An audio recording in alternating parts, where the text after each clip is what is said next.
Halo Holy Lovers, apa kabar? Pastinya semuanya dalam keadaan baik hari ini. Bersama saya dengan Christian Gozali. Hari ini ada satu topik yang akan kita bahas, yaitu tentang hati Bapa. Nah, hari ini berketepatan adalah Hari Ayah, makanya topik ini kita angkat bersama-sama.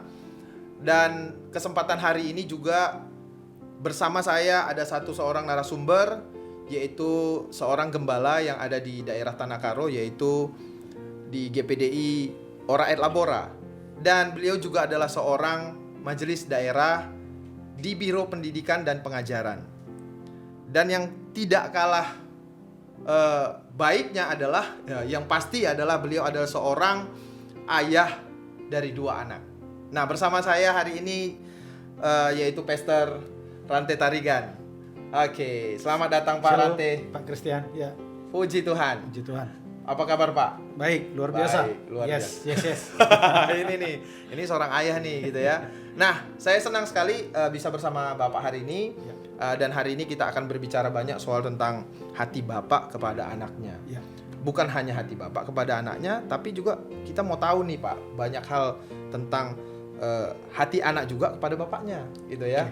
Nah, pertanyaan pertama hari ini yang saya ingin sampaikan, apa saja sih Pak peran seorang ayah itu terhadap anaknya? Boleh Pak, bisa dibagikan sedikit buat kami. Terima kasih Pastor Chris. Jadi tanggung jawab seorang ayah itu sebetulnya bisa dibagi menjadi 3 bagian ya. Yang pertama adalah tanggung jawab secara spiritual, kerohanian anak. Jadi seorang bapak itu haruslah memperhatikan pertumbuhan rohani anak, termasuk juga bagaimana dia nanti akan mengenal Yesus sebagai Tuhan dan Juru Selamat. Oke. Yang kedua itu adalah tanggung jawab seorang bapak itu adalah untuk pertumbuhan emosional anak itu sendiri. Ya, termasuk bagaimana dia memiliki karakter, emosi, juga pengetahuan semacam itu. Semua adalah tanggung jawab orang tua dari sejak kecil. Dan yang terakhir adalah tanggung jawab seorang ayah itu adalah untuk memenuhi kebutuhan fisik tentunya ya. Makan, pakaian, semua kebutuhan fisik untuk studi sekolah itu adalah tanggung jawab seorang ayah. Itu yang 3 itu yang paling besar, Pak Chris. Oh, ini sesuatu yang menarik ya Pak ya. Artinya mungkin secara spiritual, secara bagaimana emosionalnya dan secara fisiknya ya. Wah, ini harusnya kita banyak tahu nih tentang hal ini ya. Pengen lebih dalam lagi Pak. Nah, ada satu ayat di dalam firman Tuhan di Efesus 6 ayat 4 Pak. Berkata seperti ini. Bapak-bapak janganlah bangkitkan amarah di dalam hati anak-anakmu. Betul. Nah, bagaimana ayat ini menurut pandangan tadi ada 3 peran yang Bapak sampaikan agar kita pemirsa Holy Lovers ini bisa mengerti maksud dari ayat ini Pak. Oke, saya coba jelaskan Pak Chris ya. Jadi ayat ini mengatakan bahwa janganlah bangkitkan amarah di dalam hati anak-anakmu. Betul. Jadi sebagai orang tua khususnya ayah, seharusnya kita tidak membuat anak kita itu menjadi marah, menjadi kesal, menjadi putus asa. Betul. Gitu ya. Sehingga nanti akibatnya kalau anak-anak kita ini menjadi marah, biasanya pikirannya menjadi tertutup. Dia tidak tahu lagi apa maksud orang tua karena sudah emosinya sudah menguasai dirinya, sehingga dia masuk ke dalam tahap putus asa atau tawar hati, gitu ya. Nah, amarah itu bisa timbul mungkin karena perkataan kita sebagai orang tua, mungkin kadang membanding-bandingkan atau mengucapkan kata-kata yang melemahkan seperti kamu bodoh, kamu tidak seperti abangmu. Nah, itu akan menghambat emosi sang anak sehingga kemudian muncullah kemarahan yang bisa berakibat anak itu mengambil keputusan yang salah, bisa berakibat mengambil keputusan atau perbuatan dosa. Gitu. Jadi itu sebabnya jelas sekali firman Tuhan bilang janganlah bangkitkan amarah anakmu. Nah, tetapi ayat ini juga memberi solusi, tetapi didiklah mereka. Jadi cara kita mendidik anak itu haruslah dengan pendekatan yang lembut, pendekatan yang baik, sesuai dengan firman Tuhan. Itu tanggapan saya, Pak Chris, seperti itu. Iya, berarti seorang bapak di sini ya, saya melihat kalau jangan bangkitkan amarah, tapi realitanya banyak juga yang membangkitkan amarah gitu. Betul, ya. betul.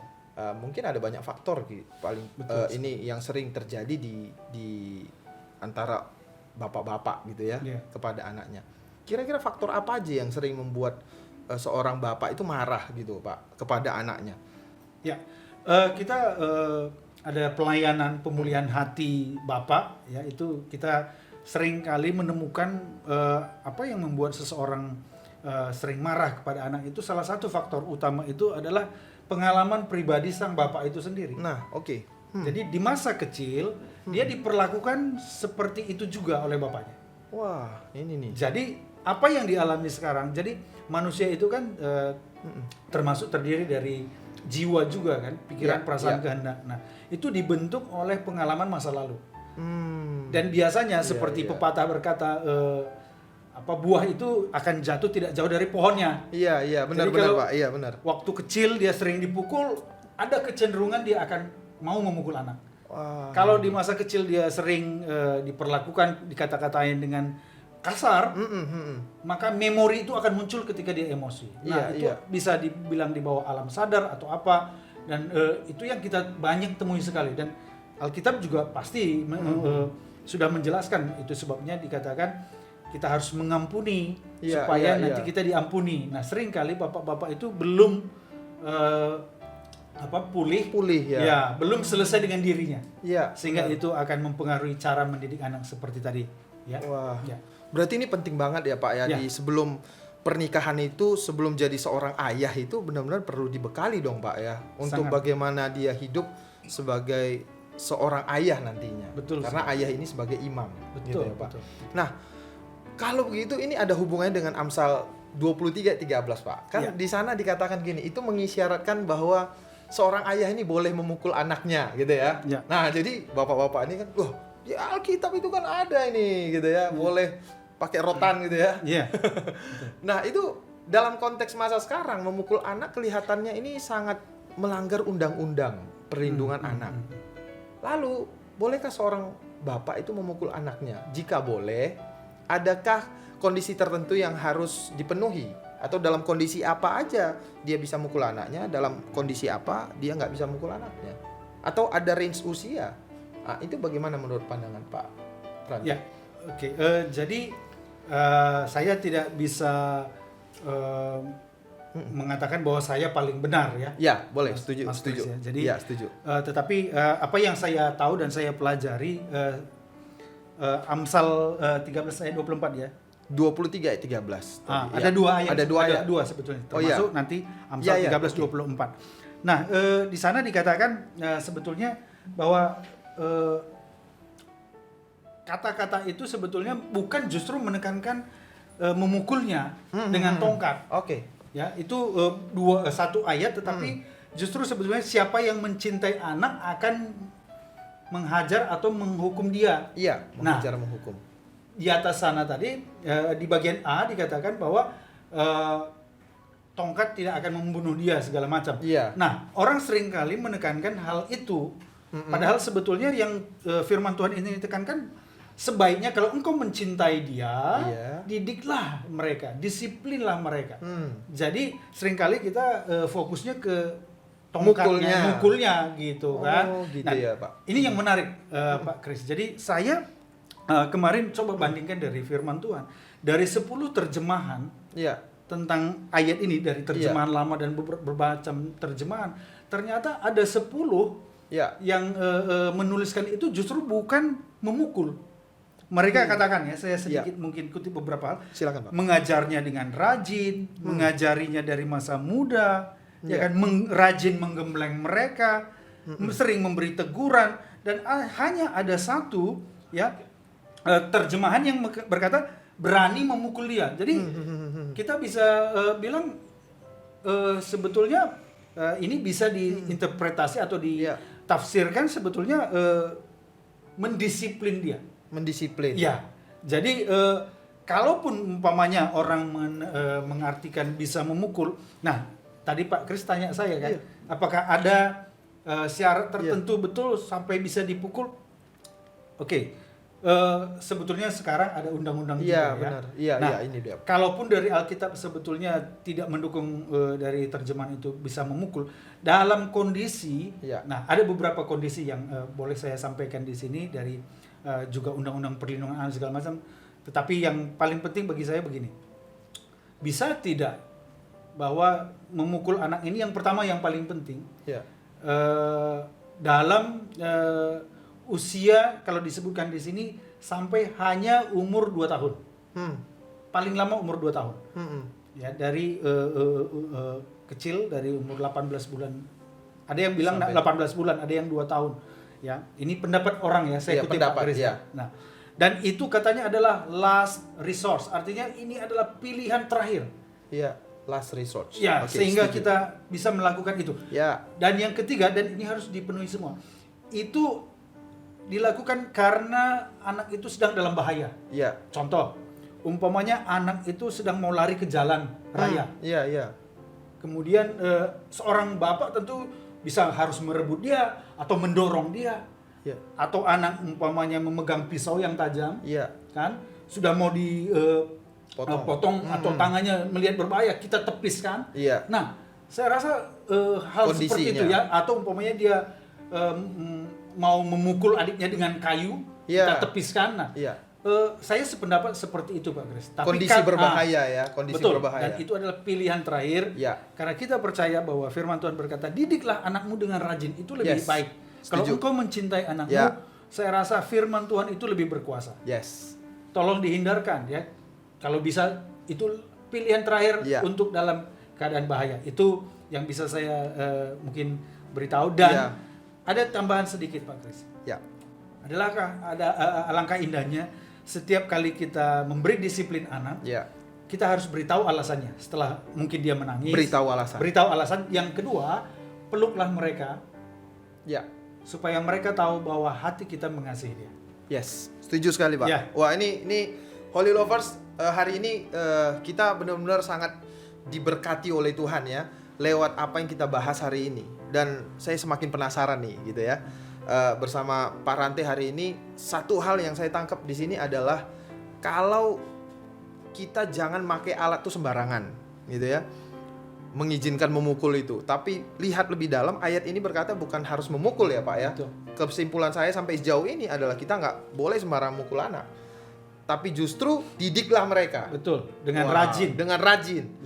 Dan ada kondisi-kondisi tadi dikatakan bahwa ada hal-hal berbahaya itu yang jangan sampai kita ngelihat bahaya itu terjadi sesuatu dalam hidup mereka. Dan yang bagus sekali tadi bahwa dikatakan jangan mukul tuh nggak pakai alasan. Ya, mereka harus tahu alasan kenapa mereka dipukul dan peluk. Berarti rekonsiliasi Pak ya. Nah, selanjutnya Pak, masih panjang gitu ini Pak. Ya, pastinya dalam banyak kasus Pak kan. Ini keadaan-keadaan sekarang ini dalam banyak kasus di masa lalu seorang bapak yang kurang bertobat. Ya, artinya memang yang seperti kita bahas di awal bahwa ada orang tua atau bapak yang akhirnya mukul anaknya gitu ya. Nah, akhirnya membuat anaknya ini kepahitan nih Pak. Ya, benar ya. Bahwa dalam kepahitan ini sekarang setelah bertobat, bapak ini tiba-tiba dia bertobat. Kira-kira apa yang harus dilakukan seorang bapak terhadap anaknya yang sudah menyimpan kepahitan dalam hatinya gitu Pak. Ini kan beda range usia anaknya ini juga kan pasti juga mempengaruhi ya Pak ya. Tapi apa yang dilakukan seorang bapak menurut Pak Rante Pak? Dari pengalaman juga, kembali ke pengalaman Pak Chris ya. Jadi kita menemukan memang banyak sekali anak-anak itu mengalami kepahitan ya. Dan setelah bapaknya itu dipulihkan gitu. Nah, ada hal yang mungkin bisa kita lakukan ya, dan ini sangat penting saya rasa karena anak itu sudah punya memori. Ya, sudah tersimpan bahwa bapakku ini tidak mengasihi aku. Mungkin penonton Holy Lovers ya, dan juga Pak Chris pernah menonton satu cuplikan atau tayangan tentang seorang bapak dan anak yang mereka ikut lomba triathlon ya. Nick dan Rick Hoyt itu. Benar. Bagaimana waktu Rick itu ketika dia cacat, papanya itu tidak menerima dan akhirnya dia mengabaikan. Sehingga anak itu bertumbuh secara kepahitan gitu. Nah, tetapi yang saya lihat dan itu sesuai dengan firman Tuhan, sang ayah itu setelah dia bertobat, dia tidak dengan kata-kata saja berkata bahwa minta maaf, tentu itu penting, tapi yang paling penting adalah tunjukkanlah bahwa memang kita itu sudah berubah dengan memberi waktu, dengan menunjukkan kasih yang nyata. Gitu ya. Kasih yang nyata. Betul. Jadi tahun-tahun yang hilang itu ya kita seorang bapak harus berkorban. Benar. Jadi kita harus betul-betul tunjukkan seperti Dick Hoyt itu dia tanya sama Rick, kamu mau apa sih? Gitu, dia tanya, oh saya mau ikut pertandingan. Nah, sang bapak ini walaupun dengan usia yang sudah tua, dia melatih dirinya, kemudian dia berlomba bersama dengan Rick. Kemudian mereka sampai sama-sama di garis finish dan ada senyuman yang begitu indah dari Rick. Saya rasa bukan karena dia menyelesaikan pertandingan, tapi karena dia tahu bapaknya menunjukkan pengorbanan, menggantikan tahun-tahun yang hilang itu dengan kasih yang nyata. Itu yang saya akhirnya mereka bisa kembali membangun chemistry mereka kembali. Butuh pengorbanan seorang bapak dalam pertobatannya. Wah, ini Holy Lovers, saya sangat diberkati sekali. Berarti jadi seorang bapak ternyata harus berani turun ke bawah saat dia udah bertobat, dia mau kembalikan masa-masa yang hilang itu. Tapi mungkin dia nggak bisa kembali ke zaman itu gitu ya. Tetapi dia bisa kembalikan dengan satu hal, yaitu mengkomunikasikan kembali dengan anak. Wah, hari ini semakin menarik. Pertanyaan-pertanyaan ini membuat saya akhirnya banyak hal yang mungkin nggak semua yang bisa dibahas di sini, Pak. Ya, tapi berhubungan dengan hal itu tadi, yang pasti anak kepahitan itu kan udah ada di dalam hatinya, ini udah ada pemberontakan. Itu sudah ada. Pasti sudah ada. Karena dia ngerasa bahwa dia kecewa nih sama papa. Gitu ya. Bagaimana sih, Pak? Menurut Bapak, bagaimana menghadapi anak yang suka memberontak hari-hari ini? Ya, jadi jalan satu-satunya sebetulnya dia harus mengenal kasih Tuhan, ya. Karena manusia itu lahir dan bertumbuh tidak mengenal kasih lagi kan? Kita hidup dalam dosa dan Alkitab jelas mencatat bahwa Allah itu adalah kasih. Dan Allah yang lebih dahulu mengasihi kita, baru kita bisa mengasihi orang lain. Langkah pertama ya si anak itu pertama-tama dia harus mengenal kasih Kristus. Dia terima Yesus, dia tahu Yesus mengasihi dia. Hal yang kedua ya sang anak meskipun ada masa lalu kepahitan segala macam, dia harus berani mengampuni sang ayah. Berani. Betul. Karena kalau dia tidak mau mengampuni, ya firman Tuhan bilang dia juga tidak bisa diampuni, tidak bisa dipulihkan. Ya, jadi seberat apapun saya rasa perlakuan mungkin oleh orang tua di masa lalu, ya kita harus berani mengampuni supaya kita bisa mengalami kebebasan di masa depan kita. Tuhan bisa memberkati hidup kita. Dan yang paling penting nih Pak Kris, kalau kita tidak mengampuni bapak kita, maka akibatnya anak kita akan mengalami hal yang sama. Jadi jangan nanti heran kalau kita tidak mau mengampuni bapak kita, nanti anak kita juga sama, tidak mau mengampuni kita nanti. Nah, makanya kalau kita beres dengan masa lalu kita, maka masa depan itu Tuhan akan berkati dan anak-anak kita akan bertumbuh dalam kasih dan tidak ada kepahitan di tengah-tengah hidup mereka, tidak tawar hati di sana. Wah, ini luar biasa ya. Jadi Holy Lovers, mungkin ada bapak-bapak juga yang nonton hari ini. Ya, jadi bukan berarti kalau anak itu memberontak kita bersikap wah ini semuanya salahnya si anak, ya. Bisa saja ini juga kita ada perlu hal-hal yang harus kita perbaiki sebagai seorang bapak, yang hari ini kita benar-benar sama-sama belajar ya, bahwa nggak gampang memang, tapi mungkin ada banyak juga yang bukan anaknya yang harus dirubah, tapi kita juga berubah sebagai bapak-bapak. Tapi untuk anak, dia harus mengenal kasih bapak, dia harus mengenal kasih Allah. Nah, kalau begitu Pak, bagaimana ini?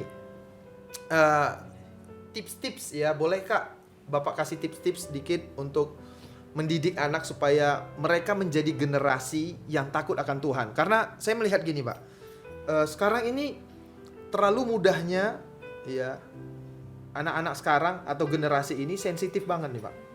Ya, sensitif. Apalagi dengan media sekarang yang cukup luas, mereka cukup mudah untuk mencari solusi jalan keluar di media yang mereka lihat. Betul. Nah, betul. Tapi kalau boleh bagi tips sedikit Pak, bagaimana mereka mendidik mereka, tips-tips mendidik mereka supaya menjadi generasi yang takut akan Tuhan. Oke, Mas Kris, saya percaya begini. Ya. Sesuatu yang baik, sesuatu yang bernilai, itu tidak bisa dihasilkan dengan hal-hal instan ya. Betul. Kalaupun kita ini sebut tips, tapi ini butuh kerja keras. Yes. Ya, kebahagiaan itu harus diusahakan. Ya. Gitu. Tidak bisa hanya sekali doa, sekali tahu, selesai. Enggak. Kita harus memang mulai mengubah banyak hal dalam kehidupan kita sehingga anak-anak, keluarga itu mengalami perubahan yang nyata gitu ya. Saya kutip beberapa tips dari Jim Burns dalam bukunya 10 kayu untuk membangun sebuah rumah tangga yang kokoh katanya ya. Yang pertama itu kehadiran. Jadi seorang bapak itu harus hadir, keberadaannya itu. Jadi ada peribahasa mengatakan bahwa anak-anak itu mengukur kasih seorang bapak itu dengan waktu. Ya. Jadi kita tidak bisa bilang aku mengasihimu tapi kita nggak hadir, nggak kasih waktu. Betul. Yang pertama itu kita harus hadir. Waktu mereka pertama kali naik sepeda, hadir di sana. Siap. Waktu mereka bagi raport, kita hadir. Betul. Waktu ulang tahun kita hadir. Nah, itu sangat dibutuhkan. Jadi hadir di momen-momen spesial bagi mereka sehingga mereka merasa berharga, mereka merasa bahwa diperhatikan. Yang kedua, ekspresikan cinta kita, ekspresikan, tunjukkan ya dengan kehangatan, pelukan, ya kan. Kemudian dengan memberi hadiah, kasih motivasi, ya. Waktu ulang tahun kita peluk mereka, kita bilang I love you. Nah, kita belajar, saya belajar Pak Kris. Saya usahakan selalu hampir setiap hari saya datangin anak saya peluk I love you. Padahal dia cowok. Ya, jadi itu sangat baik untuk pertumbuhan emosi mereka ya. Jadi kalau kita jarang mengatakan saya mengasihimu, mungkin buat mereka apakah aku dikasihi ya? Apakah bapakku ini sebetulnya mengasihi aku? Nah, jadi ekspresikan, tunjukkan. Beli ya hadiah-hadiah kecil buat mereka. Yang berikutnya bangunlah nilai-nilai moral yang sehat di tengah-tengah keluarga ya. Supaya anak bertumbuh dengan moral yang baik. Kemudian ada disiplin dan konsisten. Ya, jadi kita di rumah ada aturan. Jadi anak itu harus tahu juga ada disiplin supaya belajar dari kecil tidak melanggar peraturan. Tapi harus konsisten. Jangan hari ini nggak boleh, besoknya boleh. Atau bapak boleh, mama nggak boleh. Anak akan bingung dan tumbuh dalam tidak punya pendirian yang baik. Kemudian juga bapak-bapak menjadi sumber hilangnya stres di rumah. Jadi orang tua harus bapak khususnya ya membawa sukacita ke rumah. Jangan nanti adalah pengalaman ya. Tadinya anaknya masih senang nih, rame sama mamanya, ketawa-ketawa nonton rame. Begitu giliran bapaknya pulang naik sepeda motor, dengar sepeda motornya udah lari semua, ketakutan. Nah, itu tanda bahwa bapak ya perlu introspeksi. Gitu ya. Jadi bapak itu harusnya membawa sukacita. Kemudian ada komunikasi, itu sangat penting. Kemudian bermain, Pak Kris. Ini penting. Bermain. Bermain dengan anak. Setuju, dari kecil sampai hingga remaja. Anak itu melihat kita ini sahabat yang dekat, ya jangan terlalu kaku, ya.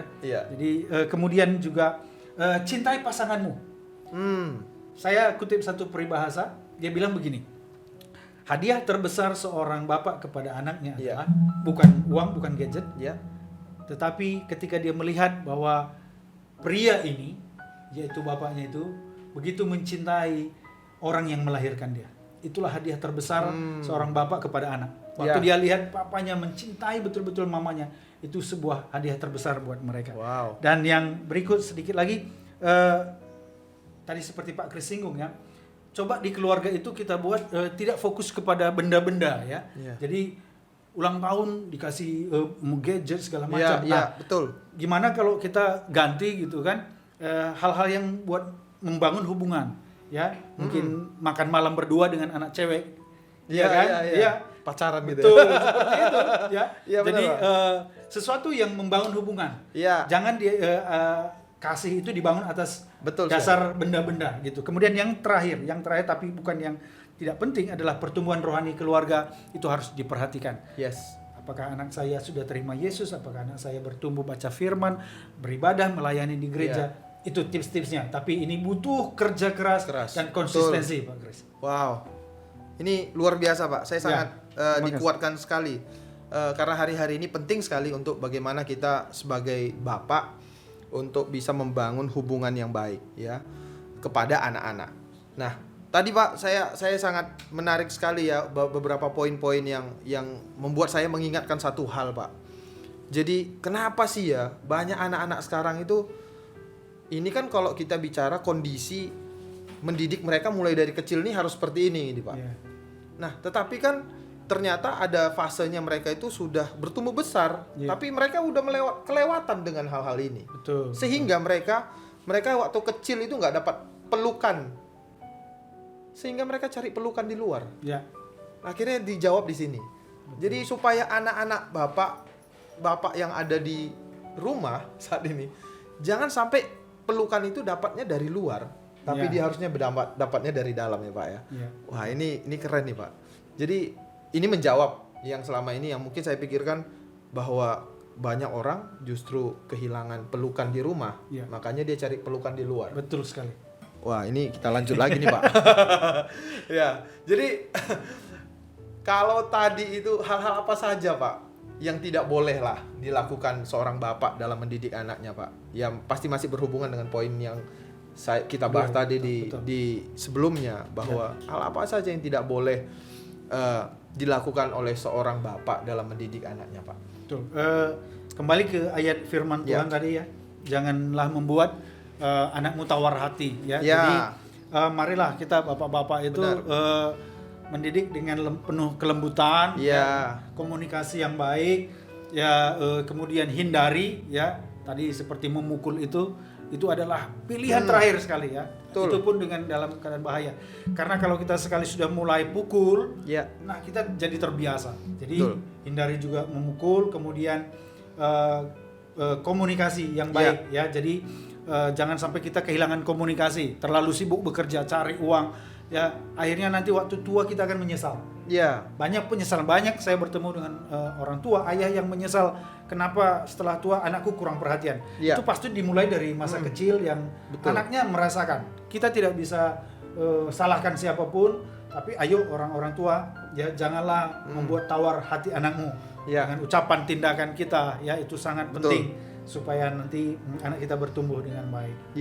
Wah, ini penting sekali ya untuk kita menjadi sesuatu yang sebagai seorang bapak ini benar-benar tugasnya berat juga ternyata Pak. Tapi jangan salah, ya. Mas Chris ya. Tapi ini sebuah kehormatan yang besar. Kenapa? Saya mungkin tambah sedikit, karena nama bapak, kalau kita sebagai bapak, itu sama dengan nama bapak di sorga. Sebutan ini. Jadi kita sedang membawa satu teladan, satu kehormatan.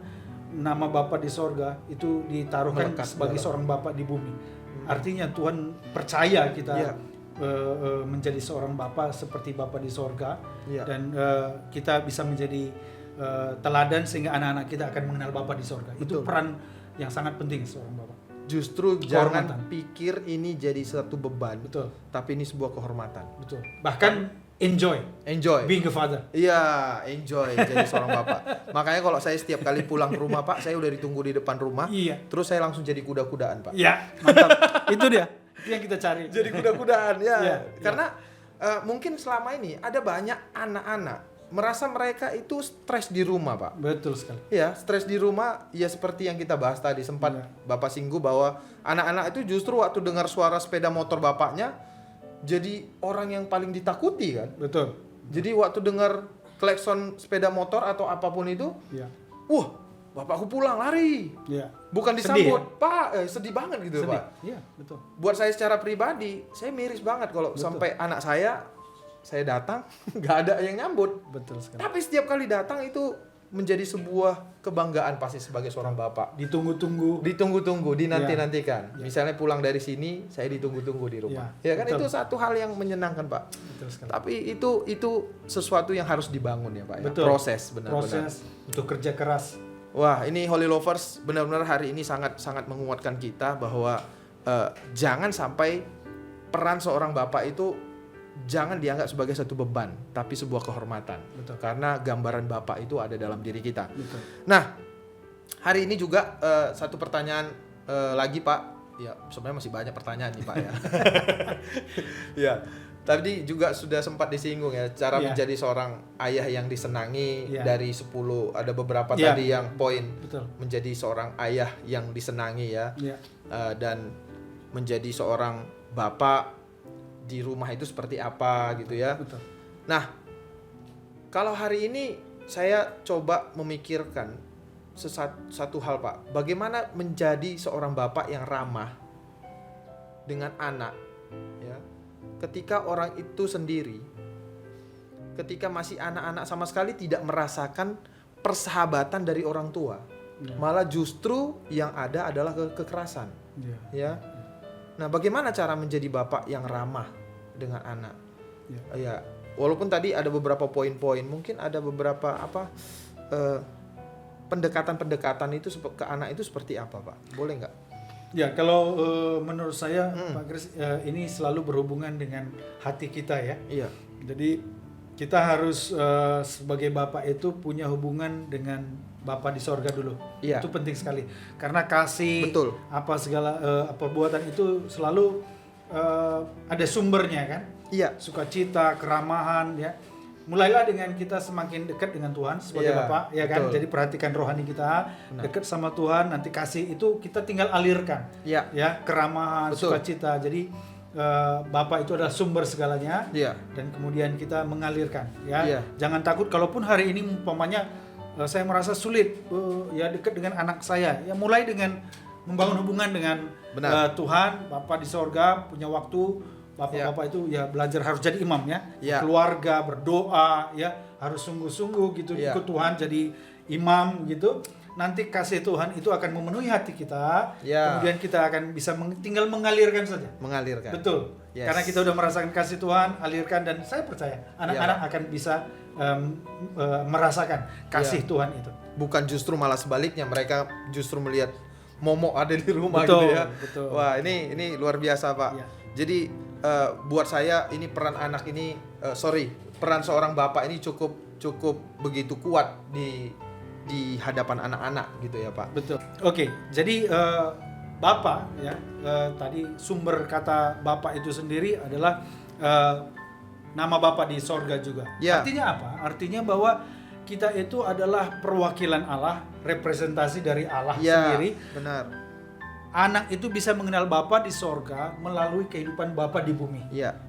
Anak-anak bertumbuh itu belum mengenal Tuhan kan? Iya, benar, benar, Pak. Kenapa nama kita sama? Supaya ketika umpamanya kita mau berdoa nih, Bapa kami yang di sorga, yang kebayang itu kan bukan bapaknya dulu. Iya, benar. Jadi kalau bapaknya kacau, gambaran Tuhan itu juga kacau, tapi dalam hidupnya. Betul. Tapi kalau dia melihat ada satu kualitas Bapa di sorga di bapaknya itu, ya anak-anak itu lebih gampang akan mengerti tentang Tuhan, konsep Tuhan, bisa percaya pada firman Tuhan. Ya, betul. Itu penting sekali. Bapa itu adalah gambaran atau wakil Allah di muka bumi ini. Yang ditaruh Tuhan di keluarga. Wah, ini luar biasa, Pak ya. Saya sangat-sangat diberkati Tuhan. Nah, selanjutnya, Pak, perkembangan anak ini akan terus maju, Pak. Betul. Mereka bertumbuh semakin dewasa, ya. Bukan kecil aja terus. Jadi jangan pikir anak-anak ini terus anak-anak gitu ya. Kadang ada orang tua bilang gini, kau ini masih anak-anak, padahal anaknya udah gede gitu. Betul, ya betul. Nah, kadang-kadang ini jadi sebuah momok buat anak-anak. Dia ngerasa nggak pernah jadi seseorang yang lebih besar. Betul, ya? betul. Nah, semua masih diatur. Nah, ini kan berhubungan dia makin besar nih. Betul. Dia mulai mengenal lawan jenis, Pak. Wah, ini kan udah ini pusing gitu. Kita udah mulai stres gini kan. Oke lah kalau dia masih kecil tadi masih nggak boleh ya gitu ya. Tapi ini udah mulai mengenal lawan jenisnya, Pak. Jadi ini bagaimana, Pak, membangun hubungan dengan lawan jenisnya nanti? Peran seorang bapak itu apa yang harus dilakukan, Pak? Ya, jadi dari pelajaran psikologi Pak Kris ya. Iya, iya. Justru yang harusnya berubah itu orang tua. Jadi ketika anak bertambah besar menurut tingkat usia, nah orang tua itu harus berubah. Gitu. Jadi ketika anaknya masih kecil, cara ngomongnya, disiplinnya seperti ini. Begitu dia sudah mulai masa anak remaja, tentu tidak bisa lagi dipukul, tidak bisa lagi dimarahin seperti dulu, dilarang-larang, tapi mungkin dengan komunikasi lancar gitu kan. Nah, tadi Pak Kris singgung gimana kalau sudah mulai mengenal lawan jenis. Nah, ini kita harus belajar jadi sahabat. Iya kan? Jadi sahabat ya betul, Pak ya, benar. Betul. Jadi mereka tidak tertutup, enggak backstreet. Kacau ya itu. Kan? Iya, benar. Karena kalau dibangun rasa ketertutupan, ketakutan, pasti mereka main belakang. Ya kan? Tapi kalau kita jadi seperti teman, komunikasinya terbuka, dan kita bilang kok gitu bahwa kamu kalau kapan aja punya teman dekat, kasih tahu papa ya. Papa mau deh kenal atau segala macam gitu kan. Jadi itu harus dibangun kepercayaan itu dan juga komunikasi itu sehingga saya percayalah kalau seorang bapak itu bisa membangun komunikasi, nanti anaknya juga ada keterbukaan. Dia bilang, "Papa, aku suka loh sama si Anu." Nah, dan kita kan bisa kasih pengertian. Contoh kalau dia masih SMP, SMA, kita bilang teman boleh ya, teman dekat saling tapi tidak boleh terikat ya, pacaran ya kan. Bawa dia ke rumah, kita ngobrol apa, nanti kita kasih masukan, jangan nggak boleh sama sekali, nggak boleh. Anak yang sudah remaja sudah punya pikiran sendiri. Betul. Kalau dilarang seperti tadi saya bilang, pikirannya tertutup. Tapi kalau kita bangun komunikasi, pasti mereka mengerti ya. Kamu fokus dulu sekolah, ya kan? Komunikasi. Jadi teman dengan beberapa orang, saling mendukung di pelayanan, gitu ya. Jadi kita arahkan mereka dengan komunikasi yang baik. Saya kira itu yang terbaik, Pak Kris. Asik. Ini makin seru aja ya. Tapi memang waktu yang membatasi kita hari ini. Jadi sebelum nanti closing statement Pak, ya. Ada satu hal yang tadi terbersit di pikiran saya bahwa hubungan itu bisa kayak dekat gitu ya, bapak sama anak gitu ya. Jadi tapi persoalannya Pak, ini kan kita di budaya kita ini. Setiap daerah budayanya berbeda Pak. Budaya ini kan sangat mempengaruhi. Misalnya kayak Pak Rante di Karo ya. Kalau ngomong sama anak itu ada budaya anak perempuan, nggak boleh ngomong. Apalagi peluk Pak. Ini waduh. Ini yang tadi sempat saya berpikir gini Pak. Anak di zaman sekarang ini kan peradaban berubah Pak. Ya, peradaban berubah. Pasti. Ya. Tapi pengaruh budaya sekarang juga cukup mempengaruhi peradaban ini. Betul. Ya, misalnya masih dari 100 tahun yang lalu, misalnya dari opung saya. Misalnya dia pernah ngajarin sesuatu ke orang tua saya. Pasti itu kan nurun ke orang tua saya, ke saya. Yang diajarkan pasti masih tetap sama. Misalnya, kamu nggak boleh seperti ini, seperti itu. Ya. Nah, ini kan kondisi yang cukup mempengaruhi. Sehingga hubungan sahabat tadi, kalau saya berpikir wah kayak gini semua enak semua ini hubungan bapak dan anak. Tapi kan ini salah satu adalah kondisi di mana budaya cukup mempengaruhi Pak untuk hubungan seorang bapak dengan anak. Gimana kira-kira bapak melihat sudut pandang ini Pak? Ini memang realitas ya. Realitas di masyarakat. Benar. Tetapi kita harus tetap menempatkan firman Tuhan di atas budaya. Itu harus menjadi prinsip kita ya. Amin. Di GPDI tidak melarang adat, tapi menerangi adat itu di atas dari budaya itu sendiri. Sesuatu yang baik ya, seperti tadi kita mengasihi anak kita, komunikasi, memeluk. Tentu kalau itu dilakukan dalam rumah tangga, saya rasa tidak ada yang salah. Bukan hal yang tabu. Betul, bukan di luar sana kita lakukan, dilihat orang kan. Ulang tahun kita peluk, kita bilang aku mengasihimu ya. Saya rasa itu justru kalau kita kaku di rumah seperti Pak Kris bilang, di luar mereka dipeluk. Kan mending di rumah dia merasakan pelukan itu. Iya benar Pak. Salah satu contoh kecil saya lakukan di rumah, saya kadang sengaja di depan anak saya yang sudah remaja cowok, saya akan peluk mamanya. Saya cium pipi mamanya, supaya dia melihat bahwa itulah kasih gitu ya. Tidak tabu dengan hal-hal yang bahwa menunjukkan kasih itu harus dengan ekspresi yang nyata gitu. Dulu awal-awal mungkin dia malu tersipu, tetapi sekarang dia senang melihat hal itu gitu. Tapi itu di dalam rumah tentunya ya, gitu, bukan di luar sana. Jadi ya kita harus tetap firman Tuhan itu kalau memang itu kebenaran ya, saya rasa tetap Ya, lebih baik ya kita kerjakan, tentu konteks di rumah tangga ya. Jangan terlalu kaku ya. Siap. Jadi penuh kasih. Penuh Rumah kasih, itu harus ya. penuh kasih, penuh sukacita, Iya, Pak. penuh penerimaan, penuh Amin. pengampunan ya. Iya. Itu penting sekali. Dan harus saling ya, Pak. Ya, saling. Iya, Betul. baik saling mengasihi, saling mengampuni, saling membangun Iya, ya, saling betul. menguatkan. Betul. Bukan justru menganggap anak kecil terus gitu ya. Iya. Mereka terus bertumbuh sehingga Betul. mereka makin kuat. Baik, Pak. Tidak terasa waktu kita sudah di hujung acara hari ini Iya. dan para pecinta Holy Lovers hari ini, untuk tayangan hari ini kita sangat diberkati oleh Tuhan. Bagaimana hubungan bapak dan anak ya, bukan menjadi suatu hal yang sembarangan untuk kita lakukan.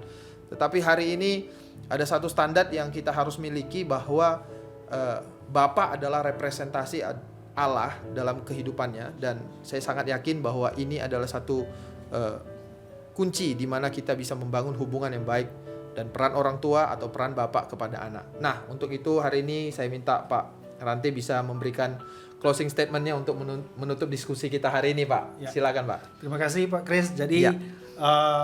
bapak-bapak yang mengikuti acara ini Holy Lovers ya, saya tidak panjang-panjang, sedikit saja bahwa menjadi seorang bapak itu adalah sebuah kehormatan ya. Amin.